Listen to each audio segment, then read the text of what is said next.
Bonjour tout le monde, hein, bonjour. Alors moi, je ne suis pas du tout spécialiste de Frantz Fanon. Je l'ai découvert à l'école, j'ai appris des textes, je l'ai lu aussi et je continue à le lire puisque j'ai à la maison Peau noire et masque blanc et j'ai également Les damnés de la terre. Et cette année, j'ai la chance d'avoir des BTS au lycée La Jetée du François où j'enseigne la culture générale. Et quand on a décidé à First Creole de réorganiser un colloque autour de Frantz Fanon, je me suis dit qu'il serait intéressant de faire quelque chose avec les élèves.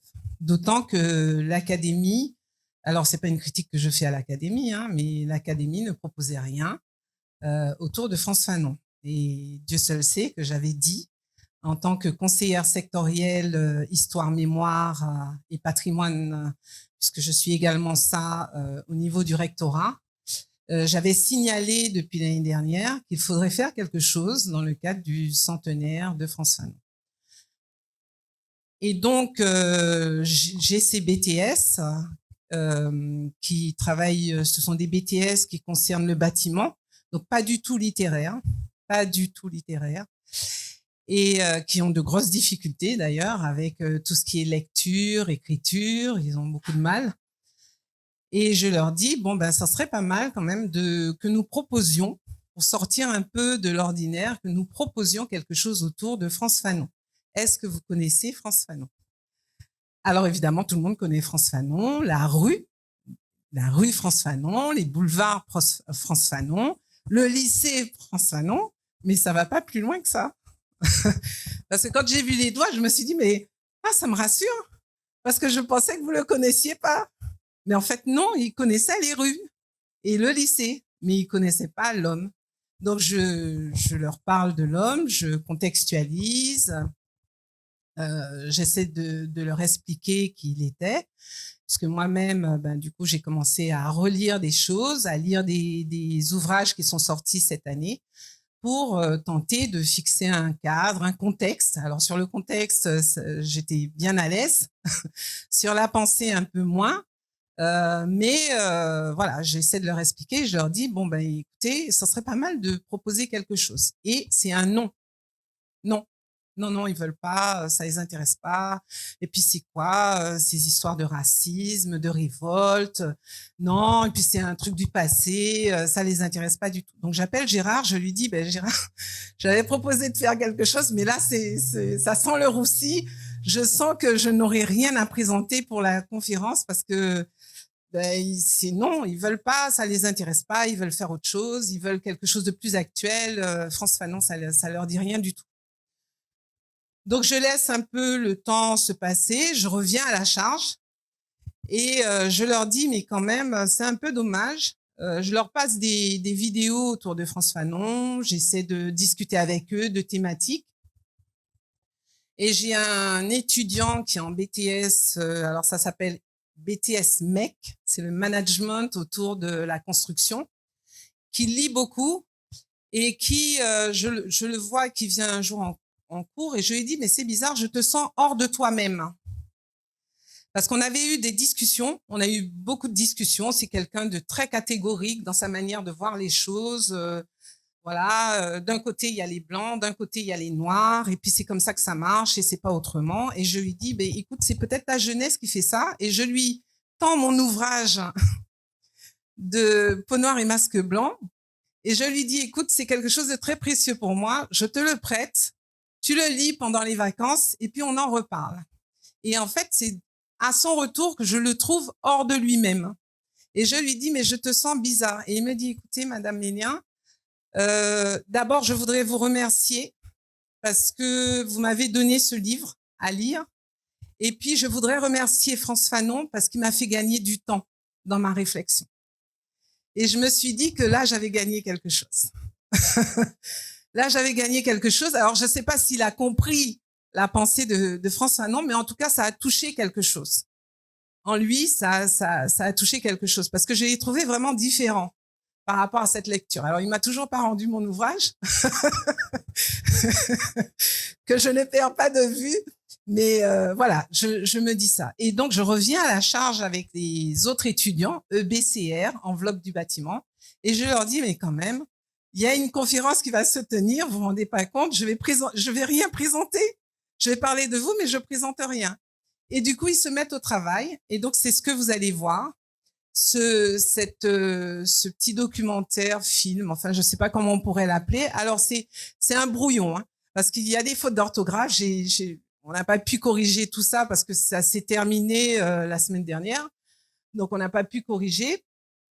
Mais peut-être que pour le colloque, les choses vont rentrer dans l'ordre. Alors, la négociation, ça a été quand même que je leur apprenne un petit logiciel qu'on appelle VN, qui est sur le téléphone portable et qui permet de faire des montages vidéo. Donc, c'était ça l'échange. Je leur montre comment faire et eux, ils proposent quelque chose à partir de ça. Voilà. Il y avait un peu de numérique et de technologie, tout ce qu'ils aiment.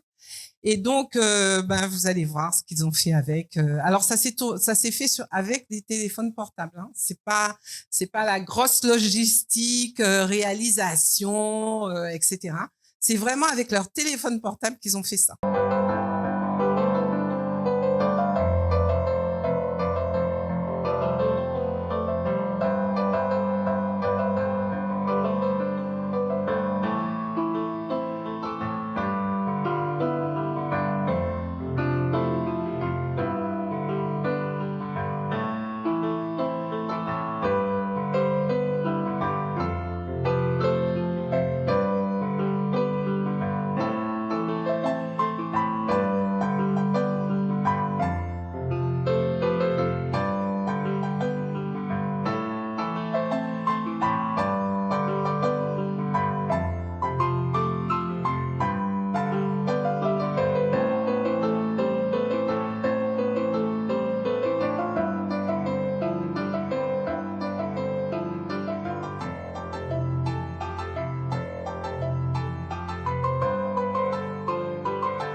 François Fanon avait, à mon avis, le syndrome du sauveur, car il aidait chaque personne en difficulté, notamment durant la Seconde Guerre mondiale et la guerre d'Algérie.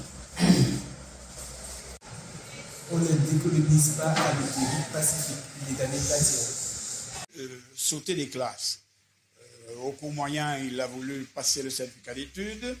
En deuxième année du bac, il a voulu passer la première année. Bref, il était pressé parce que, me disait-il, il faut que je vive vite parce que je ne vivrai pas longtemps. Qu'était la vie à Fort-de-France? Un père petit fonctionnaire, une mère petite commerçante, 4 sœurs et 3 frères. Nous faisions ce que l'on appelait à ce moment-là une bande.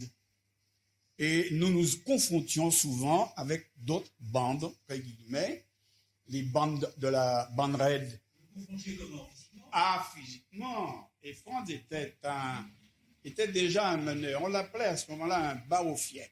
C'était un bon élève? Franz était un élève particulier. Je m'explique. Autant il était à l'aise en français, en orthographe, autant il avait de la difficulté en mathématiques. Et souvent, il venait me retrouver pour que je l'aide à faire ses devoirs de mathématiques. Mais il lisait beaucoup. À un quart d'heure du premier but, c'est Fanon Franz qui dribble Ravenet de justesse, passe à Félix Fanon, qui à son tour dribble Garnier au centre, et où l'on voit l'intelligence de ce bon joueur qui court à gauche, la balle au pied, pour attirer Isel dans l'angle afin de le fermer et shoot dans l'autre coin, assaut 2, Gauloise 0. Fanon était un jeune athlète de 18 ans à peu près quand il s'est séparé de nous, pour partir pour faire des études. C'était un garçon charmant, dévoué, et discipliné. Seulement, on sentait déjà qu'il était un homme très intelligent. Fanon.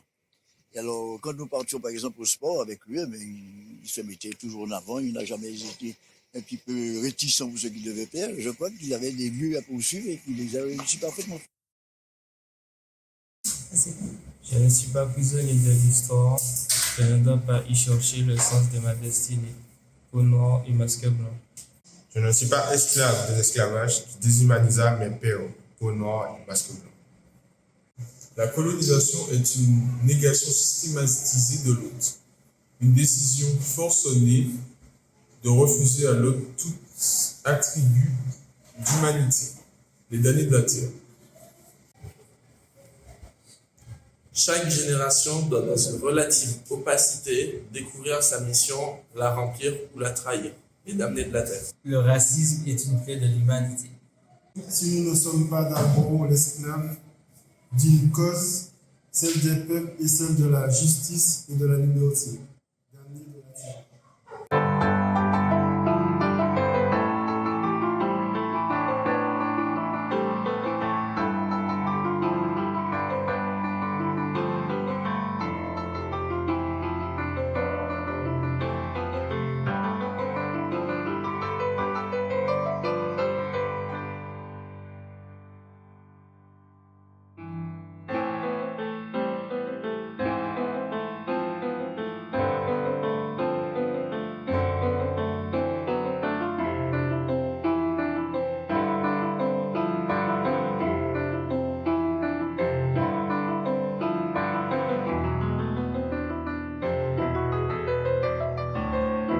Quand j'ai vu qu'ils se sont filmés, au départ, tout le monde ne voulait pas se filmer. Vous savez, à cet âge-là, on veut filmer tout le monde, mais on veut pas se filmer. Et donc, il y a eu les premiers, ils ont commencé à faire, alors ça rigolait beaucoup, évidemment, puisque quand on se voit, on s'exerce, etc. Et le dernier étudiant, c'est celui qui est le plus introverti, c'est-à-dire qu'il parle pas du tout, il est dans son coin, tout ça. Et quand il m'a dit, Madame, mais tu m'interroges pas, enfin, je fais pas de vidéo, moi j'ai ma citation aussi, j'ai dit, bah j'ai gagné. J'ai gagné.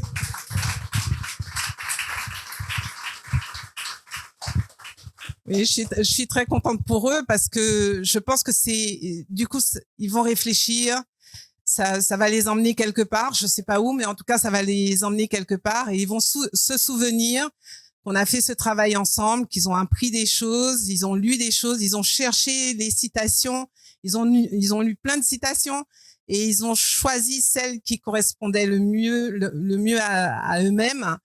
Et même si parfois, il y a l'étudiant Argis qui a du mal à lire, il me dit non, les mots sont difficiles, mais je veux lire cette citation-là. Donc je me suis dit bon ben voilà, c'est juste ce que je voulais qu'ils fassent et c'est ce qu'ils ont fait. Voilà. Alors la deuxième chose. La deuxième chose, en tant que conseillère sectorielle de tout ce que je vous ai déjà dit autour de la mémoire et du patrimoine, et dans le cadre de First Caraïbes, dont je fais partie de l'association First Caraïbes, le professeur Charles Nicolas a trouvé bien que j'accompagne un concours scolaire pour l'académie. Donc, un contact a été pris avec Madame la rectrice qui nous a donné l'autorisation de lancer ce concours dans l'académie. Donc, évidemment, un concours doit être accompagné pour les enseignants. Vous lancez pas un concours comme ça et puis vous les laissez un petit peu à se débrouiller tout seuls. Donc, il a fallu écrire le concours et surtout, je voulais pas que ce concours soit uniquement un concours sur l'histoire, parce que Frantz Fanon, et vous l'avez dit très bien, c'était un poète, donc il y avait aussi de l'artistique dans ce qu'il écrivait. D'ailleurs, il a écrit des pièces de théâtre, on a découvert ça. Et donc, il était intéressant que plusieurs disciplines soient impactées par ce concours et que ça soit pas uniquement les enseignants d'histoire, géographie, éducation civique et morale qui soient touchés par le concours. Donc, du coup, j'en ai appelé à la discipline philosophie, également les lettres, le français, et également les arts. Donc, il a fallu écrire à chacun des inspecteurs de ces disciplines pour leur expliquer qu'il y aurait ce concours-là. Est-ce qu'on peut faire défiler un petit peu? Voilà. Donc, dans une première partie, évidemment, j'explique l'association First Caraïbes. Le professeur a fait également une préface pour expliquer pour quelles raisons il était important que l'académie ait ce concours. Je compte sur lui pour qu'il déroule. Voilà. Et puis, alors, on reste à cette page. Et puis, évidemment, comme je suis pas prof de philo, je suis pas prof de lettres non plus, je me suis attachée, et même si je suis prof d'histoire-géographie, je voulais quand même m'attacher la compétence d'autres personnes qui pourraient relire le concours pour qu'il n'y ait pas de discussion autour de ce concours. Il peut continuer à dérouler. Je vais l'embêter un peu. Donc voilà. Alors, une première partie où il y a un contexte pour expliquer un peu rapidement la vie de Frantz Fanon. Il faudrait continuer. Oui, là déjà. Et voilà. Et puis, à chaque fois, je donne des axes sur chacune des disciplines, les axes sur lesquels on peut travailler Frantz Fanon, parce que quand on lit l'ensemble des programmes, déjà en terminale, on étudie la guerre d'Algérie, donc c'est l'occasion justement de parler de l'œuvre de Frantz Fanon à cette occasion-là. Et puis on parle de la décolonisation un peu sur tous les niveaux. Au collège, on en parle, au lycée, on en parle. Alors, c'est pas uniquement collège, lycée général, c'est aussi lycée professionnel. Il peut continuer. Voilà. Donc, chaque fois, je donne les objectifs. Pour quelles raisons ça serait intéressant de faire ça? On continue. Alors, normalement, on devait vous l'imprimer, vous en donner un exemplaire, mais bon, les imprimantes se sont liguées contre nous. Et donc, on n'a pas pu sortir. Voilà, pareil. Les axes en EMC, les axes en philosophie. Est-ce qu'on peut aller vers la dernière page?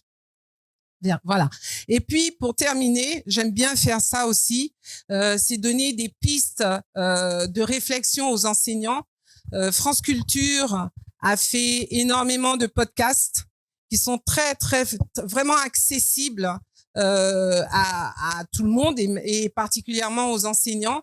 Et j'ai renvoyé évidemment vers des outils que nous avons à l'Éducation nationale comme Lumni, comme d'autres espaces qui permettent aux enseignants vraiment d'embrasser sans qu'il y ait une perturbation dans leur cours, que la chose leur soit un peu facilitée.